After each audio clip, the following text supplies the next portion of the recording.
আসসালামু আলাইকুম এভরিওয়ান। তো আজকের ভিডিওতে আমরা দেখাবো যে আমাদের নেক্সট গ্যাং নেটওয়ার্ক যে ওয়েবসাইটটা আছে সেই ওয়েবসাইটটার ভিতরে কীভাবে আমরা সঠিক নিয়মে একটা অ্যাকাউন্ট অ্যাক্টিভ করব বা ভেরিফাই করব। তো সেই বিষয়টা নিয়ে আজকে আলোচনা করব। তো ফার্স্টে আমাদের সেই কাঙ্ক্ষিত অ্যাপসের ভিতরে আমরা প্রবেশ করব।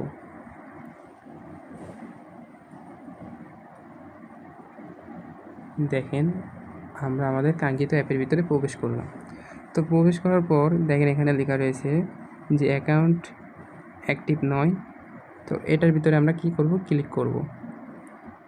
তো এটার ভিতরে ক্লিক করলে এখানে 3টা মেথড আছে, বিকাশ, নগদ এবং কি রকেট। তো আমরা কি করব, ফার্স্টে বিকাশটাতে চাপ দিব। তো বিকাশটাতে চাপ দেওয়ার পরে এখানে বলছে যে এই নাম্বারটাতে আমাদের কি সেন্ড মানি করতে হবে 200 টাকা, দেন ট্রানজ্যাকশনটা এখানে বসাইতে হবে। তো আমরা নাম্বারটা কী করব, কপি করা হয়ে গেলে আমাদের সে বিকাশে অ্যাপসে আমরা প্রবেশ করব। তো দেখেন আমাদের কি বিকাশ অ্যাপসে প্রবেশ করলাম। তো বিকাশ অ্যাপসে প্রবেশ করার সময় আমাদের অবশ্যই ব্যালেন্সে টাকা রাখতে হবে 205 টাকা বা 7 টাকা এমন রাখতে হবে, কারণ আপনার 205 টাকা না হলে সেন্ড মানি হয় না। তো সেন্ড মানিতে ক্লিক করব আমরা সকলে। সেন্ড মানিতে ক্লিক করার পরে এখানে আমাদের সেই কি কাঙ্ক্ষিত সেই নাম্বারটা বসিয়ে দিতে হবে। তো যেহেতু আমার সেটা প্রিয় নাম্বার করা আছে, তো আমি সেই প্রিয় নাম্বার ভিতরে যেয়ে সেই কাঙ্ক্ষিত সেই নাম্বারটাতে বসিয়ে দিলাম। তো বসিয়ে দেওয়ার পরে আমাদের যে 200 টাকা অ্যামাউন্ট আছে সেই 200 টাকা অ্যামাউন্টটা এখানে সিলেক্ট করে দিতে হবে। করার পরে এগিয়ে যান এই অপশনটা ক্লিক করতে হবে। করার পরে এখানে আমাদের যে পিনকোডটা আছে সেই পিনকোডটা এখানে দিয়ে দিতে হবে, দিয়ে নেক্সটে চাপ দিতে হবে।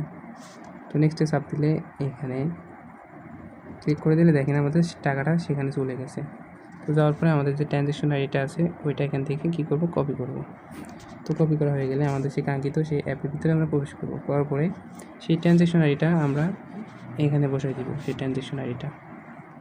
তো দেখেন আমি এখানে বসাই দিলাম, বসাই দিয়ে কনফার্মে ক্লিক করব। তো ক্লিক করার পরে অ্যাক্টিভ হওয়ার জন্য আমাদের কীভাবে বুঝতে পারবো সেটা হচ্ছে আমরা একবার রিফ্রেশ মারব।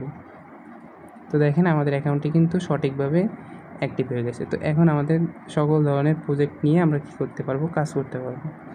তো আশা করি সকলে বুঝতে পারছেন। তো সকলে ভালো থাকবেন, সুস্থ থাকবেন এবং কি আমাদের পাশে থাকবেন। আসসালামু আলাইকুম।